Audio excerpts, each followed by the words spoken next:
आज का हमारा विषय है हिंदुत्व या हिंदुत्व पे लिखी हुई कुछ किताब। सबसे पहले तो हम लोग इस शब्द को देख लें। जैसे अगर आप एक अंग्रेजी का शब्द लेते हैं रियल, REAL, रियल, और रियल में इज्म जोड़ देते हैं ISM, तो रियलिज्म हो जाता है, जिसका मतलब होता है कि जो सच जैसा दिखता तो है मगर सच नहीं है। इसके मुकाबले में आप ITY जोड़िए तो रियलिटी हो जाता है, जिसका मतलब होता है बिल्कुल सच। तो ये रियलिटी और रियलिज्म में जैसे फर्क है, वैसे ही आप जब हिंदुइज्म कहते हैं तो वो धर्म जैसा होता है मगर सचमुच में धर्म नहीं होता, ऐसा कुछ कहने का इरादा लगता है।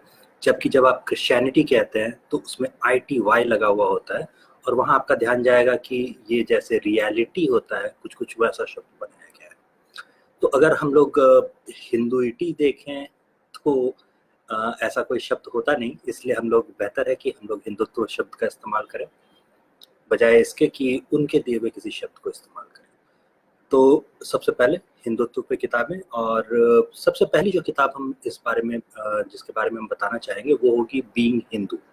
बीइंग हिंदू हिंदोल सेन गुप्ता ने लिखी है, और ये किताब करीब करीब 160 पन्ने की है। बहुत पतली सी किताब है।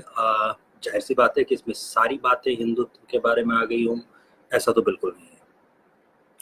तो इसमें आता क्या है? इसमें आता ये है कि जो लेखक थे इस किताब के, उन्होंने खुद अपनी पढ़ाई जो थी वो एक मिशनरी स्कूल से की थी, और इस मिशनरी स्कूल से पढ़ाई करने की वजह से उनके पास कई ऐसे सवाल होते थे जिनका उनको जवाब तो चाहिए होता था, मगर उनके पास शुरू में जवाब नहीं होते थे। तो जब आप किसी को प्रेरित करना चाहते हैं इस विषय के बारे में, वो जान सके, वो पढ़ना चाहे या सीखना चाहे, तो शुरुआत करने के लिए बीइंग हिंदू एक अच्छी किताब होती है। छोटी सी है, 150 पन्ने की, कीमत थोड़ी सी ज़्यादा है, और अगर आप रिव्यूज़ देखेंगे इस किताब की तो ये करीब करीब 4 पॉइंट के आसपास के रिव्यूज़ होते हैं इसके। जो भी युवा लोग होंगे या जिन्होंने कम किताबें पढ़ी होगी, उनको ये किताब बहुत पसंद आएगी। जो पहले से हिंदुत्व के बारे में पढ़ते रहे हैं, सीखते रहे हैं या और लोगों से जानते रहे हैं, उनके लिए ये किताब कुछ खास काम की नहीं है। दूसरी किताब जो लगभग ऐसी ही है, उसका नाम है रीआर्मिंग हिंदुइज्म। ये वामश्री ज्वेलरी ने लिखी है, और इस किताब में जो 2 हिस्से हैं। पहला हिस्सा जो होता है वो ये बताता है कि हिंदू फोबिया या अनजानी वजहों से आप हिंदुओं से घृणा या द्वेष क्यों रखते हैं। दूसरा हिस्सा ये बताता है कि हिंदू धर्म को या ईश्वर को किस तरह देखते हैं। इसमें जो आखिरी चैप्टर है वो आपको शायद उस पर आपका ध्यान जाए। ये आखिरी चैप्टर कहाँ गया? ये इस चैप्टर का नाम है टीचर, और ब्रैकेट में लिखा हुआ है साथ में द गीता। तो शिक्षक या गुरु के तौर पर ये किताबों को एक्सेप्ट करती है, मनुष्यों को एक्सेप्ट नहीं कर रही होती है। इसका एक फायदा है, आप अभी जो कई धर्मगुरु वगैरह देख रहे हैं उनसे जुड़ी हुई बहसों में आपने देखा होगा कि क्या चल रहा है। कुछ बहुत अच्छा नहीं होता जो ये लोग सिखा रहे होते हैं। इनके अपने एजेंडा के हिसाब से ये आपको कुछ बातें सिखाते हैं, कुछ बातें ये गोल कर जाते हैं। तो मेरी सलाह होती है कि बजाय इसके कि आप कथावाचकों से धर्म के बारे में सीखें, इससे कहीं बेहतर होगा कि आप खुद से अपने लिए किताबें खुद पढ़ लें। इसमें करीबन 10 चैप्टर है, पहले हिस्से में 5 और दूसरे हिस्से में भी 5। इसमें एक तो ज़रूरत दिखाई गई है कि हमें एक ऑल्टरनेटिव हिस्ट्री यानी एक वैकल्पिक इतिहास की ज़रूरत क्यों है। हमारा ज़्यादातर इतिहास जो था वो बोल करके स्टोर किया जाता था, एक पीढ़ी से दूसरी पीढ़ी में याद रखा जाता था। श्रुति के हिसाब से ग्रंथ चलते थे या स्मृति के हिसाब से ग्रंथ चलते थे, इसमें लिखित का कोई रोल नहीं होता था। तो कई ऐसी चीज़ें हैं जो कि हमारे पास श्रुति के हिसाब से इकट्ठा है, आपकी कहावतों में इकट्ठा है, आपके लोकगीतों में इकट्ठा है, आपकी आपसी बातचीत के तरीके में भी इकट्ठा है, इनमें से कई चीज़ें। तो हम चाहेंगे कि आप इस किताब को देखें तो इसमें भी आपको वैसे सवाल नज़र आ जाएंगे जैसे कि बीइंग हिंदू, हिंदू सेन गुप्ता वाली किताब में देखते हैं, मगर ये उससे एक लेवल आगे चली जाती है। दोबारा कहेंगे कि ये किताब फिर से युवाओं को पसंद आ सकती है, या जिन्होंने हिंदुत्व के बारे में कुछ भी नहीं पढ़ा, बिल्कुल कभी नहीं पढ़ा, उन्हें पसंद आ सकती है, क्योंकि ये फिर से सवाल पैदा करती है, सवाल पूछना सिखाती है। अब जैसे इसमें आर्यन ओरिजिन का मिथ, या वेदों के काल में हिंसा के बारे में कुछ एक सवाल, या ऑल्टरनेटिव हिस्ट्री पर सवाल, या फिर हिंदुओं के इतिहास के बारे में, हिंदुओं के देवी देवताओं के बारे में बात किए बगैर बात करना, ये सारी चीज़ें शुरुआती हिस्से में कवर होती है। दूसरे हिस्से में सिविलाइजेशन यानी सभ्यता है, सिर्फ आपके बारे में, यानी त्वमेव नाम का एक चैप्टर है। मित्रों और रिश्तेदारों में ये राम और कृष्ण को जोड़ते हैं। राम क्योंकि कई बार हम लोग देवी देवताओं को मित्र के भाव में लेते हैं, सखा के भाव में लेते हैं। जरूरी नहीं है कि उन्हें परमपिता परमेश्वर ही माना जाए, जैसा कि और दूसरे धर्मों में होता है।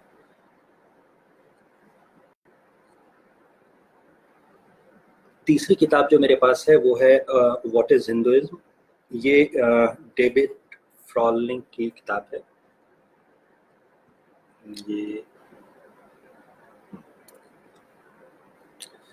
ये किताब भी दूसरी किताबों की तरह दो हिस्से में बटी हुई है। ये किताब बाकी दूसरी किताबों से, पहले की जो दो किताबें बताई, बीइंग हिंदू और रीआर्मिंग हिंदुइज्म, उससे थोड़ा सा आगे के स्तर पे आ जाती है। ये किताब भी दो हिस्से में बटी हुई है। ये देखिए, पार्ट 1 और पार्ट 2। अब पार्ट 1 और पार्ट 2 में फर्क ये है कि पार्ट 1 तो आपको धर्म के बारे में और कैसे ये चल रहा होता था उसके बारे में बताती है, जैसे सनातन धर्म कैसे था, ऑर्गेनाइज्ड रिलीजन और एक स्पिरिचुअलिटी, यानी कभी कभी आपने शायद तो वो डायलॉग सुना होगा, I am spiritual but not religious. तो ये बड़ा ही अनोखा सा डायलॉग है, मुझे सुनकर हंसी आ जाती है, क्योंकि रिलीजियस में स्पिरिचुअल के लिए कोई जगह नहीं होती। तो अगर आप रिलीजियस हैं तो आप स्पिरिचुअल नहीं हो सकते। हाँ, अगर आप खुद को धार्मिक बताते हैं तो आप धार्मिक और आध्यात्मिक एक साथ हो सकते हैं। आगे इसमें रिलीजन या धर्म, फिर वास्ट ट्रेडिशन ऑफ हिंदू धर्म and religions of the world, ऐसे चैप्टर्स है। एक चैप्टर इसमें जो शुरुआती हिस्से में ही है वो है मूर्ति पूजा पर। मूर्ति पूजा पर कई बार सवाल उठाए जाते हैं। तो अक्सर जब कहा जाता है कि आपकी किताबों में मूर्ति पूजा का जिक्र नहीं है, कई बार लोग ये भी कह देते हैं कि भाई गीता में तो कहीं नहीं लिखा कि मूर्ति पूजा करनी चाहिए। तो आप उनसे कह सकते हैं कि थोड़ा ठीक से पढ़ के आइए, क्योंकि 17वें अध्याय का 14वां श्लोक जो होता है भगवत गीता में, वहाँ देवता का जिक्र आता है। अब देवता की पूजा, वहाँ कहा गया है कि देवता की आप पूजा कर सकते हैं, गुरुओं की पूजा कर सकते हैं, अपने बड़े बुजुर्गों की पूजा कर सकते हैं, इन सारी चीज़ों की पूजा कर सकते हैं। अब इसमें बाकी आपको गुरुजन और बड़े बुजुर्ग तो आसानी से दिख जाता है कि ये मूर्त रूप यानी कि इंसानी है। देवता आपको शायद न दिखे कि ये मूर्त रूप कैसे होता है। तो देवता इसलिए मूर्त रूप होता है कि देवता में जो 5 गिने जाते हैं, शिव, विष्णु, शक्ति, सूर्य, श्री गणेश, ये सब के सब जो होते हैं ये मूर्त रूप होते हैं। आपको पता है कि गणेश जी कैसे दिखते थे, चेहरा हाथी जैसा होगा, बड़े बड़े कान होंगे, मोटा जैसे होंगे।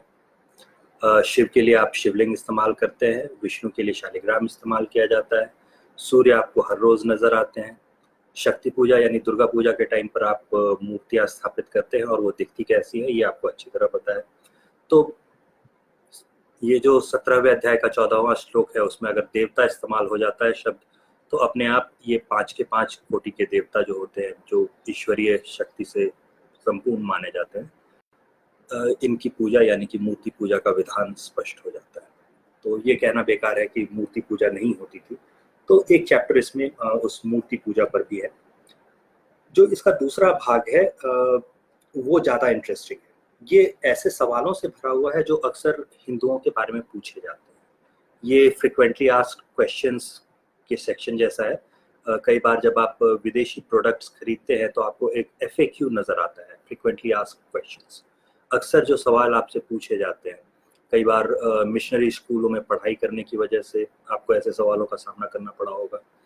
कई बार अपने जान पहचान के लोगों से ऐसे सवालों का सामना करना पड़ा होगा। सोशल मीडिया पे हमें ऐसे सवाल हर रोज़ दिखते हैं जो कि आमतौर पर बचकाने होते हैं। तो ऐसे सवालों की एक पूरी लिस्ट यहाँ मौजूद है, जिसमें एक सेक्शन आता है एक्सप्लेनिंग हिंदुइज्म टू अदर्स, दूसरों को हिंदुओं के बारे में कैसे बताया जाए। टुवर्ड्स एन अवेकन्ड हिंदुइज्म, यानी कि अपना जो हम लोग रक्षात्मक कभी नहीं रहते, किसी और की भावना आहत हो जाएगी इसलिए हम लोग पलट कर जवाब नहीं देते। जैसा कि एक उदाहरण मुझे याद आता है जाकिर नायक का। एक लफंगा किस्म का था कोई दड़ियल, जो कि अक्सर यहाँ वहाँ से भगाया जाता रहता है। भारत में भी उस लुच्चे को कहा गया था कि भाई आप क्या कर रहे हैं, तो वो भाग खड़ा हुआ था यहाँ से। इससे पहले कि कानून उसे सजा दे पाता, वो कई देशों में भागता फिर रहा है। आजकल भी कहीं से फिर से फरार है, तो खैर जाने देते हैं। तो वो जैसे सवाल करता था, वैसे सवालों के कई सवालों के जवाब आपको इसमें मिल जाएंगे। इसमें एक सेक्शन हिंदू धर्म और स्पिरिचुअल लाइफ यानी आध्यात्मिकता हिंदुओं के हिसाब से क्या होती है, और हिंदू धर्म और आज की दुनिया यानी वर्ल्ड टुडे, उस पर भी एक सेक्शन है। तो ये किताब भी आप देख सकते हैं। अगर युवा लोग घर में हों या कहिए कि 25 या उसके आसपास की उम्र के लोग घर में हों, तो उन्हें ये किताब दिखाई जा सकती है या इसमें से पढ़ के उनके कई सवालों के जवाब दिए जा सकते हैं।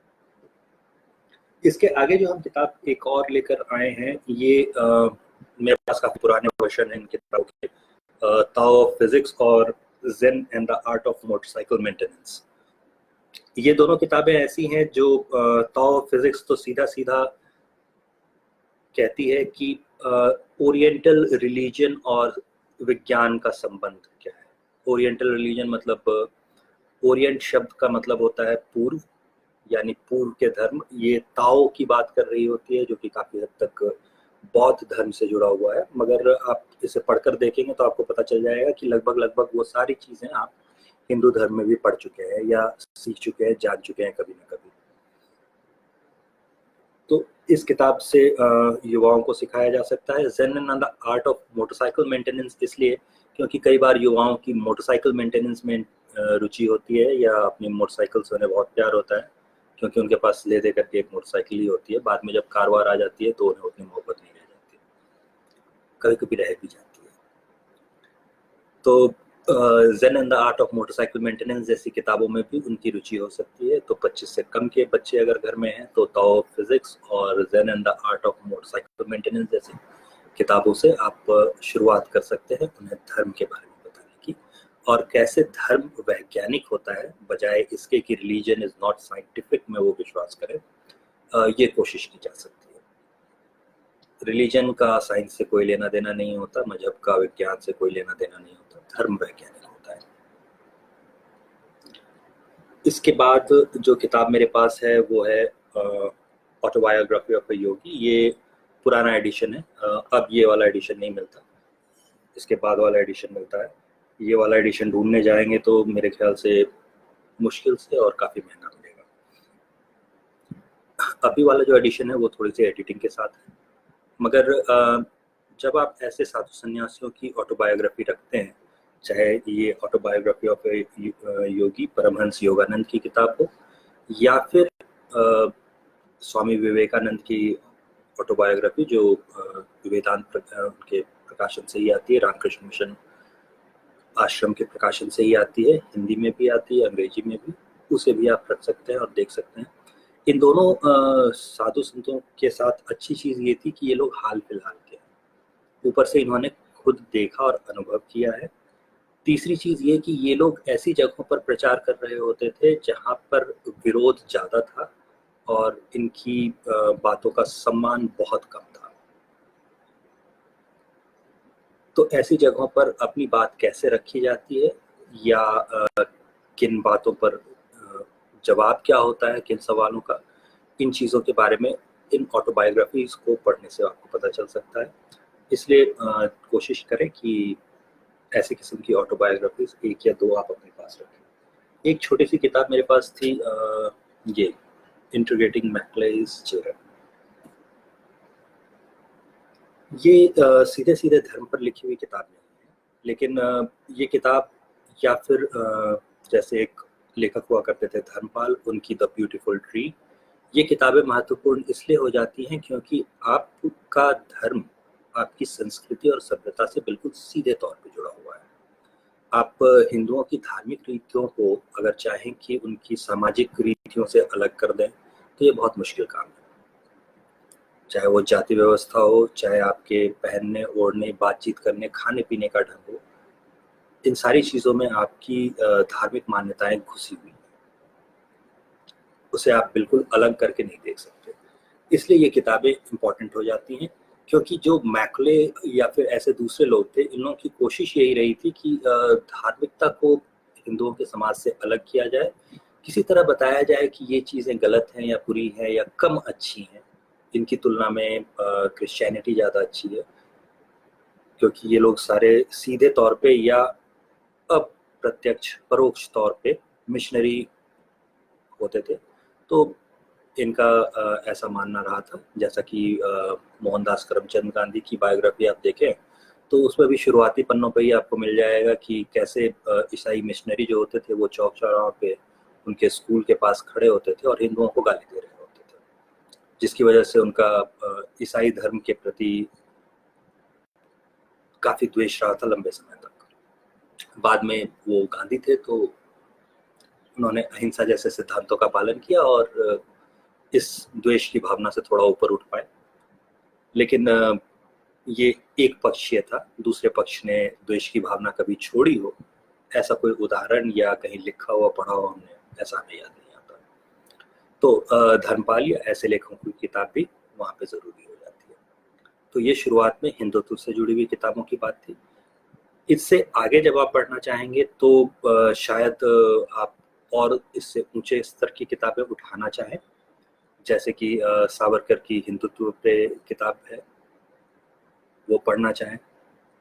अभी हाल के दौर में अगर देखा जाए तो एक कांग्रेसी नेता जी ने why I am a Hindu जैसी किताब लिखी है। कुछ और लेखकों ने why I am not a Hindu लिखी है। तो ये बचकानी और बेवकूफ़ी भरी किताब है। यही सलाह होगी कि इन किताबों से दूर रहा जाए, क्योंकि अगर आपको पढ़ना ही है तो कुछ अच्छा पढ़िए और पैसे कुछ अच्छी जगह खर्च कीजिए किताबें खरीदने पे।